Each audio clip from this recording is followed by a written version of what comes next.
तो सर साथ ही साथ एक और भी है सर, जो अभी लद्दाख यूनिवर्सिटी का जो रिक्रूटमेंट जो रो चल रहा है, एक तो कॉन्ट्रेक्चुअल्स पे भी उन्होंने लोकल्स को ज़्यादा प्रेफरेंस नहीं दिया था।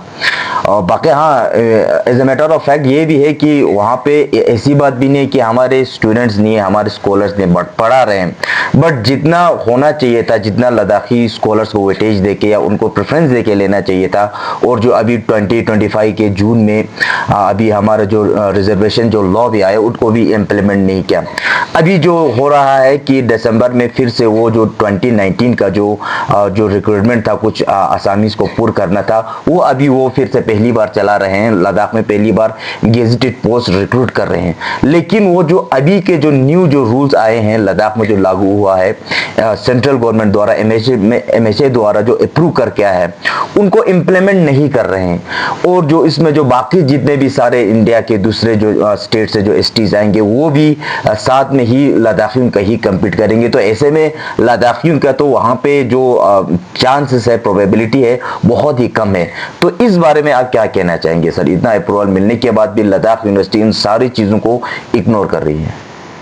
मैं आपको ये कहना चाहता हूँ, हमारे लोगों को आपके ज़रिए से फिर से एक बार आगाह करना चाहता हूँ कि जो लद्दाख में हमारे एपेक्स और केडीए की जो डिमांड 4 पॉइंट एजेंडा है, उसमें जो चौथी डिमांड थी, फोर्थ जो डिमांड था, हमारा रिक्रूटमेंट को लेकर था, गेजेटेड पोस्ट को लेकर था। इसके चलते ही ये सब गेजेटेड रिक्रूटमेंट वगैरह हो रही है। हमारे लोग जल्दी भूल जाते हैं कि रिक्रूटमेंट क्यों हो रहा है। डोमिसाइल लॉ, जब आपको याद होगा 27 मई में, जब ये अप्रैल में जब हमारा ये मीटिंग हुआ, उसके बाद जो हुआ उसमें क्लियर कट कहा गया कि जो रिजर्वेशन पॉलिसी है वो प्रोस्पेक्टिवली लद्दाख में इंप्लीमेंट करना है। हमारा फाइट ये है, अभी तक हमने अचीव, जिसको कहते हैं लद्दाख बोलते हैं, एपेक्स और केडीए ने क्या किया, हमारे स्टेटहुड का 6 शेड्यूल का डिमांड पूरा क्यों नहीं हो रहा है। But in the mean time हमारे होम मिनिस्ट्री की कंसेंसस के साथ हमने ये चीजें अचीव की है कि रिजर्वेशन 35+ किया है। तो इससे मानी क्या है कि जो रिजर्वेशन पॉलिसी, जिसको आपको याद भी होगा, मैं फिर से याद दिलाना चाहता हूँ कि हमारे लोगों ने एक वक्त 2019-20 में ये इशू उठा था कि जो 1989 का जो रिजर्वेशन एक्ट है, उसमें काफी सारे ट्राइब्स, 8 ट्राइब्स के अलावा सिप्पी, गद्दी, पहाड़ी और गुजर बकरवाल को भी उसमें रिकॉग्नाइज किया गया था। बट पोस्ट 2019 यानी 2019 के बाद वो एप्लीकेबल जम्मू एंड कश्मीर में भी नहीं है लद्दाख के केस में। और जो लद्दाख में जो 4 ट्राइब्स जिसकी बात करते हैं, पहाड़ी, गुज्जर, पहाड़ी तो खैर अभी आ गया, गुज्जर बकरवाल, गद्दी और सिप्पी, वो हमारे लोग कंफ्यूज करते हैं। जिसमें मुझे याद है सेक्रेटरी जो थी एजुकेशन के उस टाइम पे, हमारी लद्दाख की मैम थी, जिनको मुझे उनका याद, मुझे नाम नहीं आ रहा, बट उन्होंने प्रेस कॉन्फ्रेंस देके कहा था कि ये जो 4 ट्राइब्स का यहाँ पे जिक्र है, उनको हम अलग कर रहे हैं, अलहदा कर रहे हैं। इसमें हमने होम मिनिस्ट्री को ऑलरेडी लिखा है, क्योंकि कंट्रोवर्सी पहले भी हुआ है। तो उसमें मल्टीपल सुप्रीम कोर्ट के जजमेंट भी है, मरी सिंह का जजमेंट है, बीर सिंह का जजमेंट है, जिसमें क्लियरली सुप्रीम कोर्ट ने कहा कि कोई भी ट्राइब जहां रहता होगा वो वहां एप्लीकेबल होगा, उसको ट्राइब का रिजर्वेशन का बेनिफिट वहां मिलेगा।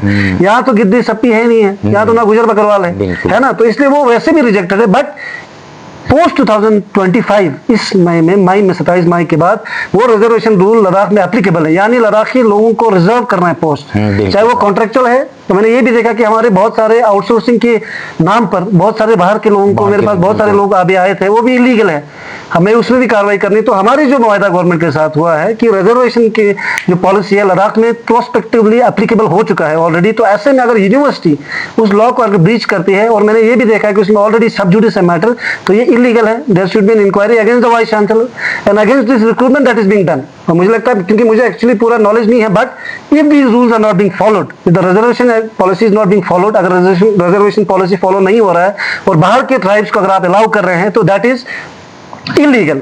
अब शर्त यह है कि ये यूनिवर्सिटी किस टाइप की यूनिवर्सिटी है, क्या एक सेंट्रल यूनिवर्सिटी है, क्लस्टर यूनिवर्सिटी में, उसमें भी क्लैरिटी नहीं है। तो ऐसे में unless all these things are cleared, तब तक मुझे लगता है अगर रिक्रूटमेंट अगर होता है जिसमें हमारे लोगों को प्रायोरिटी नहीं मिल रही लद्दाख के, तो मुझे लगता है इलीगल है।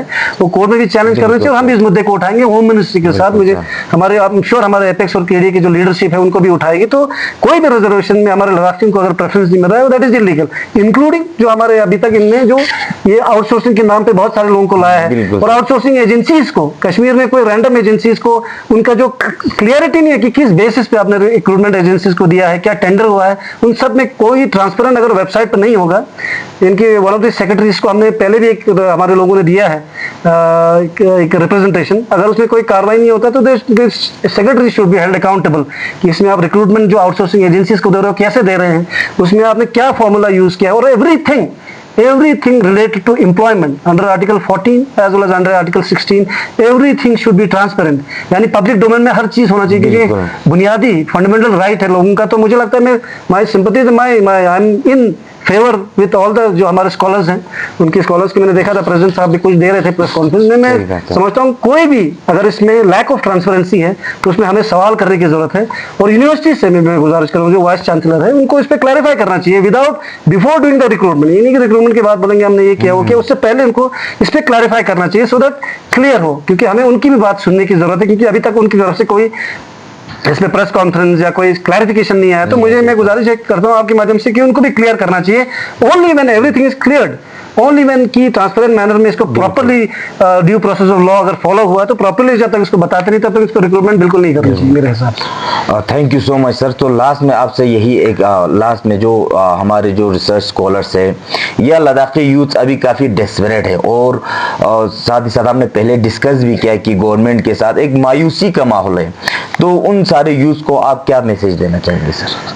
मैं सबसे पहले तो ये मैसेज देना चाहता हूँ कि जो जिस दौर से लद्दाख गुजर रहा है, ऐसे में लोगों को ज़्यादा दिल छोटा करने की भी ज़रूरत नहीं है। हमारी टॉक्स मिनिस्ट्री के साथ चल रही, होम मिनिस्ट्री के साथ। मुझे हमारी लीडरशिप पे भी भरोसा है, लद्दाख के अवाम पे भी भरोसा है। कोई भी लद्दाखी नहीं चाहता कि उसमें कोई वायलेंस हो लद्दाख में। हम सब की कोशिश रहती है। आपको पता है जुडिशल कमीशन की भी इंक्वायरी चल रही है। मुझे उम्मीद है कि जुडिशल कमीशन में जिन लोगों ने गोलियाँ चलाई हैं, अगर ड्यू प्रोसेस फॉलो नहीं हुआ है, CRPF का लाना, यहाँ पर पुलिस का डिप्लॉयमेंट करना, 453 जो ट्रेनिंग दे रहे थे इनको लेके लाना, इन सब में एक निष्पक्ष एक उस पर एक आउटकम मुझे लगता है आएगा। बट अपार्ट फ्रॉम दैट मुझे लगता है कि वायलेंस से हमें हर किसी को दूर रहना जरूरी है। ये सिर्फ गवर्नमेंट की एक पॉलिसी नहीं होती है कि हम बोल रहे हैं कि पीस मनाओ, हमें लोगों की भी एक रिस्पॉन्सिबिलिटी है। हम चाहते हैं कि जो हादसा 24 का हुआ, जिसने लोगों की जानें चले गई, जिसकी वजह से इतने सारे लोग मतलब जेल चले गए, जख्मी हुए। आपको ये भी मैं बताता चलूँ 50-60 लोग अभी भी जख्मी हैं जिनके लिए हम कलेक्शन कर रहे हैं। तो आपके लोगों की भी एक रिस्पॉन्सिबिलिटी है कि उनकी तरफ भी देखें। आप सिर्फ एपेक्स और KDA को और LBA को सामने रख के ये मत सोचे कि सिर्फ यही लोग करेंगे। आपकी भी एक रिस्पॉन्सिबिलिटी है कि इसमें फंडिंग करनी हो, कुछ पैसा 50-5 रुपए ही डोनेट करना हो। हम सबको एज ए सोसाइटी इस चीज से हम गुजर रहे हैं। हमारी लीडरशिप भी इस वक्त बहुत नाराज है, बहुत परेशान है। तो हम सब कोशिश करें, और मुझे उम्मीद है हमारे होम मिनिस्ट्री से भी कि हमारे इस हल का, जो हमारे स्टेटहुड का जो हल है, लोगों को एम्पावर करने का, क्योंकि ये सब एम्पावरमेंट की ही मुद्दे से सारा जुड़ा है। क्या आपका रिक्रूटमेंट का लेकर हो या आपका फाइनेंशियल डिवोल्यूशन, जो पावर अभी फाइनेंशियल जो पावर कम किए गए, जिसको लगता है कम किए गए, या अदरवाइज जितने भी इश्यूज हैं, सेक्रेटरीज का ब्यूरोक्रेटिक एक रूल लद्दाख में है इस वक्त, उन सबको कम करने के लिए हमारे लीडरशिप की कोशिश है। तो मुझे उम्मीद भी होम मिनिस्ट्री से कि हमारे जो आगे वाले टाइम है, हमारे जितने डिटेनिव्स हैं उनको अनकंडीशनली इनके केसेस विड्रॉ किए जाए। जो लोग अभी जेल में हैं, जिनके ऊपर केसेस चल रहे हैं, ऐसा नहीं कि केस खत्म हो गए, बेल पे बाहर है, कंडीशनल बेल पे बाहर है, उनके खिलाफ सारे केसेस खत्म होनी चाहिए। सो लाहौर पूरे, आपने देखा होगा डिफेंस के इतने एक्सपर्ट्स हैं जो इस पे कमेंट कर रहे हैं। आई एम श्योर कि होम मिनिस्ट्री में बहुत सारे लोग इस चीज को तस्लीम करते हैं कि ऐसा हादसा लद्दाख में एज ए कंट्री, हम एज ए नेशन, हम इसको एफोर्ड नहीं कर सकते। तो इन चीजों पे गौर हो और लद्दाख में जो एक पीस है वो बरकरार हो। जो हादसा है 24 का, हम इसको एक बुरे सपने की तरह हम पीछे छोड़ के एक अच्छा एक मुस्तकबिल लद्दाख के लिए बनाए। और ऐसे हादसे लद्दाख में ना जिसमें हमारे यूथ को हमें खोना पड़े, जिसमें हमारे लोगों को, इस माओं को रोना पड़े, घर वालों को उनके मातम हो, ऐसा हादसा बिल्कुल होना नहीं चाहिए, जिससे कोई भी, ये हमारे देश के हित में भी नहीं है, हमारे लद्दाख के हित में भी नहीं है। तो मुझे उम्मीद है, मैं आई ऑलवेज रिमेन पॉजिटिव। ऐसी चीज़ें मुझे लगता है आपको हमेशा से एक ऑप्टिमिस्टिक अप्रोच लेना चाहिए। जो हुआ उसको रिपीट नहीं होना चाहिए। हमारे यूथ को भी उम्मीद नहीं छोड़ना चाहिए, जो पढ़ाई वो कर रहे हैं वो करते रहना चाहिए। और कोई भी ऐसी चीज़ें होती जहाँ पर रिक्रूटमेंट में कुछ प्रॉब्लम हो, तो हम चाहते हैं हमारे पूरे अवाम एक साथ आके आवाज़ उठाए, तो किसी के साथ भी इनजस्टिस ना हो। तो मेरा पैगाम यूथ के लिए स्पेशली खुसूसन यही है कि आप छोटे से अपने एक जॉब को लेकर, जो आपका है तो अनएम्प्लॉयमेंट ही है, बट उसमें जैसे कहते हैं ना कि आपको उम्मीद नहीं खोना चाहिए। मुझे लगता है टाइम हर किसी का एक मतलब एक वक्त आता है जब अल्लाह ताला ने रिज़्क लिखा तो मिलता है। और आपको ऐसे नेगेटिव थॉट्स अपने अंदर नहीं लाना, और पढ़ते रहना है। जब तक हम एजुकेट नहीं होंगे, लद्दाख की सोसाइटी, मुझे लगता है एजुकेशन की पामेंट में 80% लिटरेसी तो होगी, बट अदरवाइज हमें बहुत सारे लोगों की, यूथ की जरूरत है जो कंट्रीब्यूट करे, इंटेलेक्चुअली कंट्रीब्यूट करे।